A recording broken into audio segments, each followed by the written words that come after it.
yung paglalakad nila is parang yung talagang nagmamahal. Hindi ba sa kabilang... Ano yung sinasabi mo? Labanan.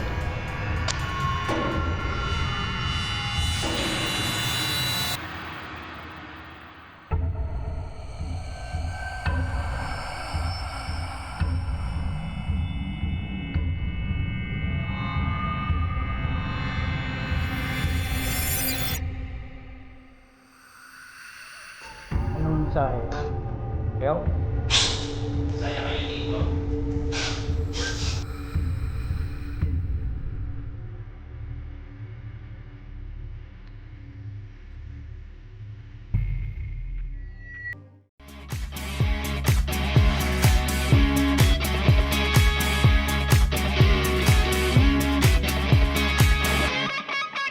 Tried this, tried that, tried everything. Coming right back. Won't you wait for me? I need you to stay right there.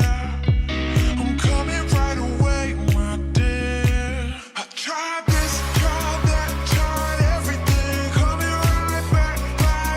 Won't you wait for me? I need you to stay right there. I'm coming right away, my dear. Ano itong imahe na lumabas sa Fleer 1? Oh, ano yun? Ano yun? Ano yun?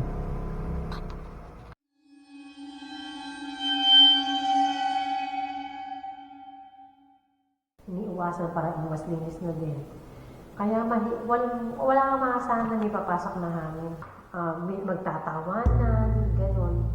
Tapos yung paglalakad nila is parang yung talagang nagmamadali yun. Hindi ba sa kabilang Hindi building? po eh. Kasi pag kasi dito hindi malilim mga soundproof, parang soundproof po yung mga ganyan. Pero sa taas talaga maririnig mo. Marinig lalo na po dito sa second floor. Marinig mo po talaga pag meron kang makikita dyan.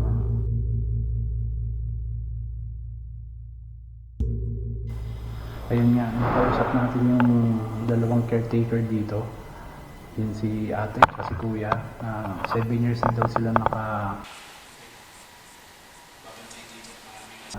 may anino, may umiiyak na bata, sa may hagdan, sa may morgue.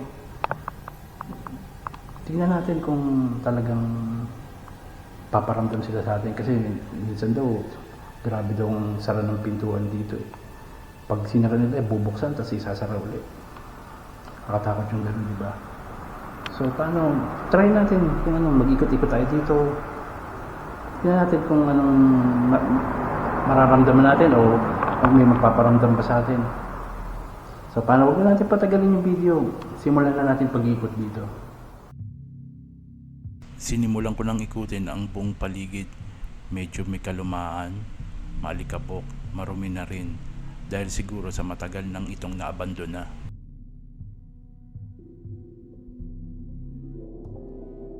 Diyan nilalatag yung kabaong. Tapos dito yung mga table, yung mga... Kung mapapansin nyo, marami na ring sira sa estruktura ng punerarya.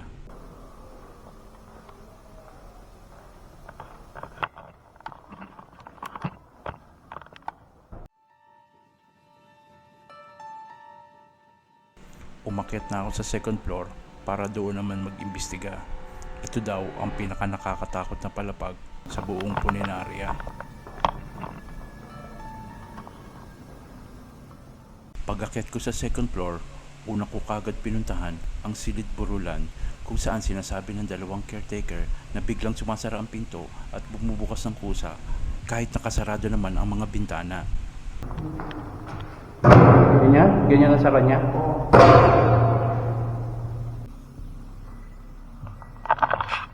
Ayun, maraming wala.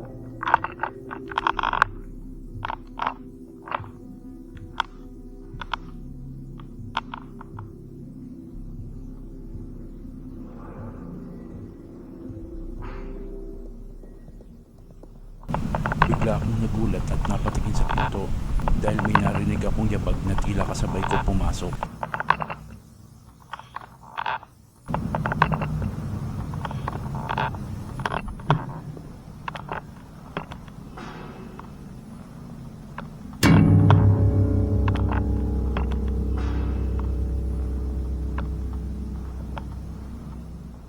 Subukan natin ikutin yung lugar. Pero maliit lang naman siya.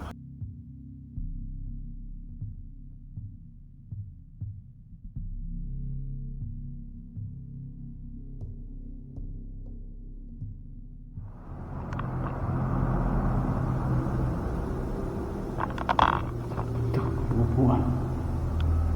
Kinuha kong upuan at ilalagay ko sa gitna para dito magsimula ako ng EPP session.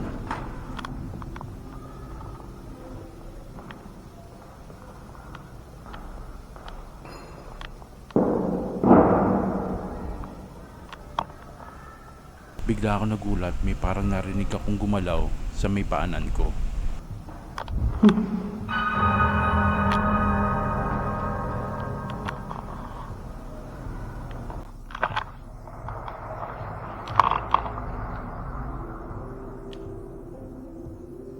Ito yan eh. Parang may kwata yung gumalaw. Oh.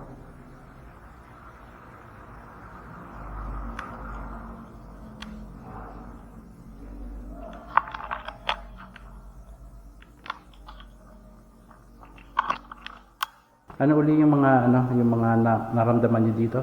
Naglalakad. Naglalakad, Yung pinto, tumatakbo, gumaganyan lang. umiiyak.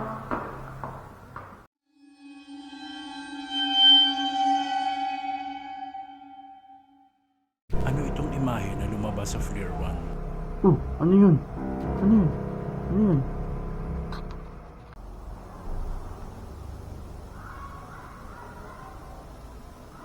Yan yung gamit oh. Medyo iniwan niya rito.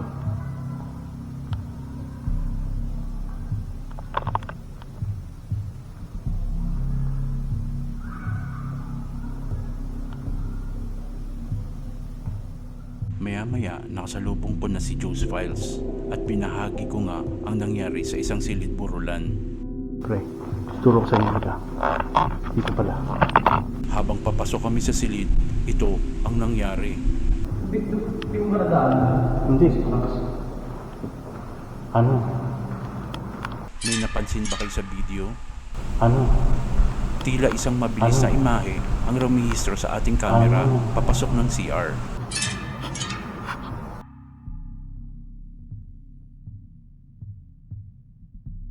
Kung mapapansin nyo, meron siyang ulo, dalawang maliit na braso, at dalawang maliit na paa. Kinuha ko to upuan kasi balak ko nga mag-session. Oh. Eh, pupunta nga ako doon, sisilipin ko kayo. Para na narinig ko umandar to. O ay gumalaw. Oo, pero kasi kung dito sa... Oo, ano naman.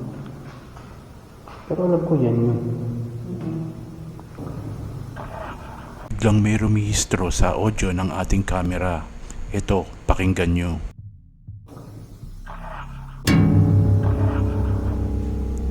Comment na lang sa baba kung anong narinig nyong bulong.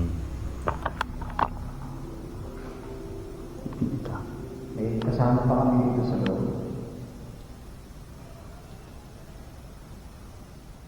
Saan yung pinakaano dito? Yung Second floor. second floor. Ano?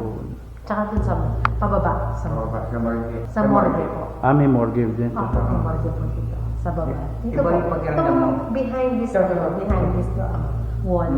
Morgue po. Ano itong imahe na lumabas sa Flare 1? Oh, ano yun? Ano yun? Ano yun?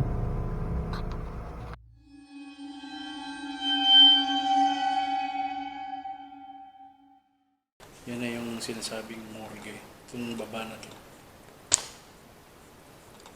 Saan yung makita? Pababa tayo. Pero labas din naman siya. Nasa labas din yun.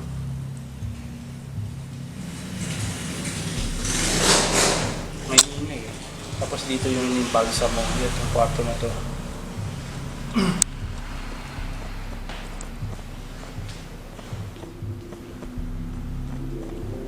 Yan. Dito siguro nagpa-park yung karo. Kaya nasa labas siya.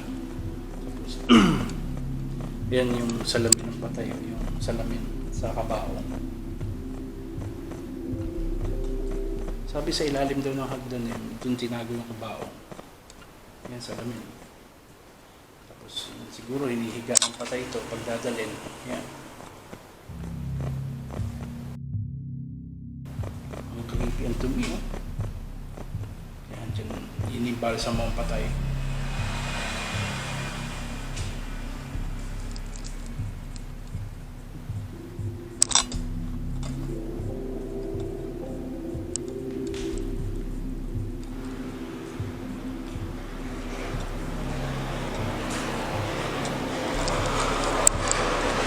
Siguro magkakontak tayo dito na sa second floor na lang kasi medyo maingay dito sa labas. Dito na lang siguro sa second floor. Magkano ulit tayo katulad ng ginawa natin sa mga previous video natin, mag-spirit box, yung mga nagtatanong tayo. Yun lang muna gagawin natin ngayon. Kasi maliit lang naman yung lugar. Hindi naman siguro tayo akit sa third floor kasi rooftop naman lang din yun. Ano itong imahe na lumabas sa Flare 1? Oh, ano yun? Ano yun? Ano yun?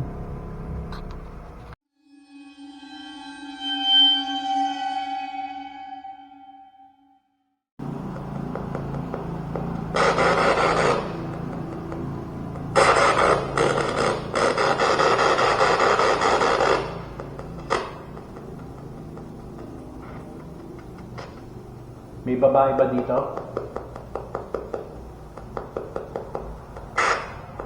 May babae?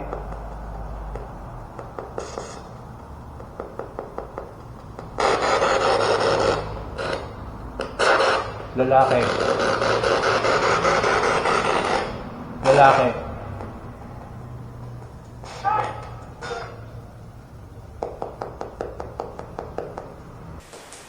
Sino yung bata dito napapakita? Napaparamdam?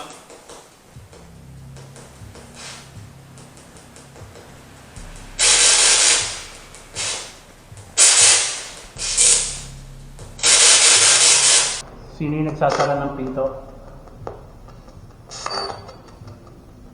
Ano? May nagsalita pero mahina. Sino yung nagsasara ng pinto dito?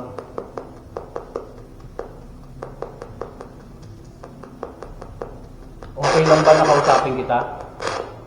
Kausapin ko kayo.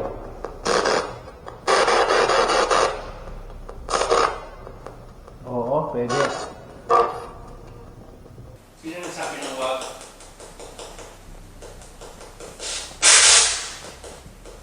Sino nagsabi ng wag?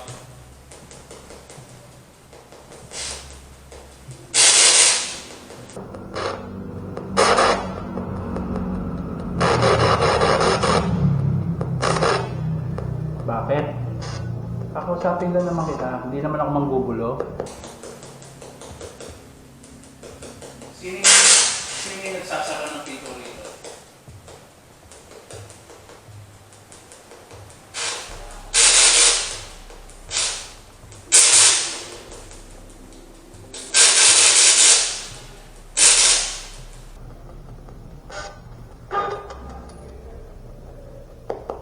Anong pangalan ko? Anong pangalan ko?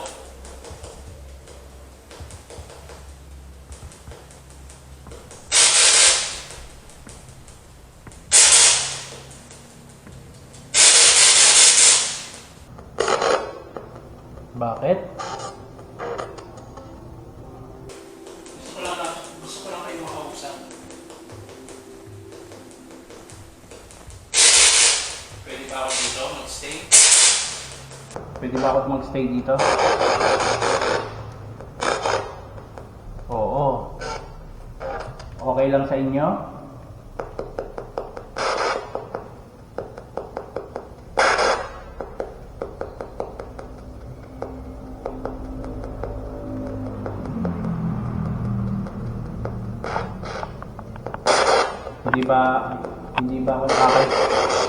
Hindi ba ako nakaka-istorbo sa inyo? Hindi. So, mabait kayo kung ganon. Bantay kayo dito? Kayo nagbabantay dito? Matagal na kayo dito? Nagbabantay?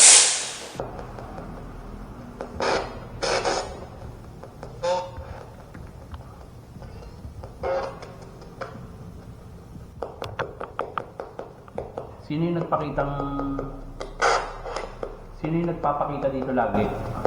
Isang mahinang bulong ang nasagap ng ating audio na ang sabi ay,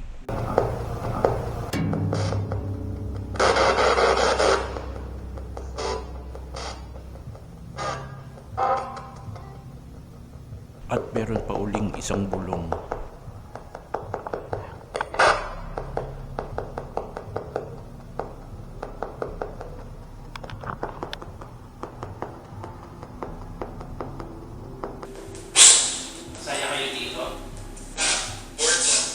May mensahe ka bang gustong iparating?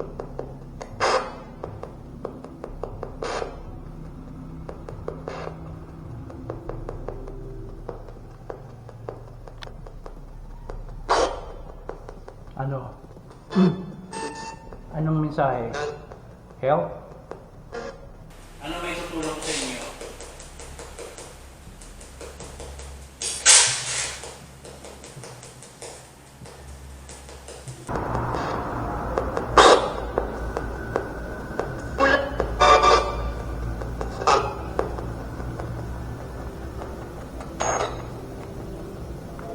Ayan.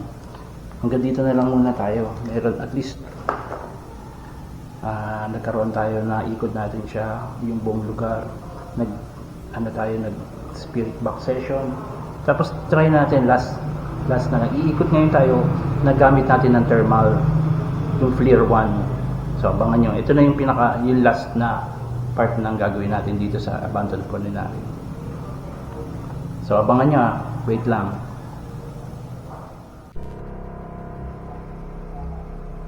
Ano yun? Ano yun? Ano yun?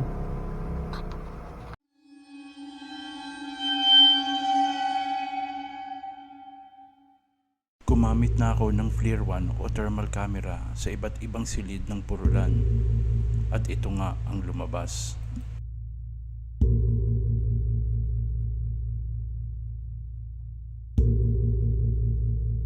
Tila may lumabas na hugis tao na may mata, ilong at bibig at may ipin tulad ng nakikita nating bungo ng tao.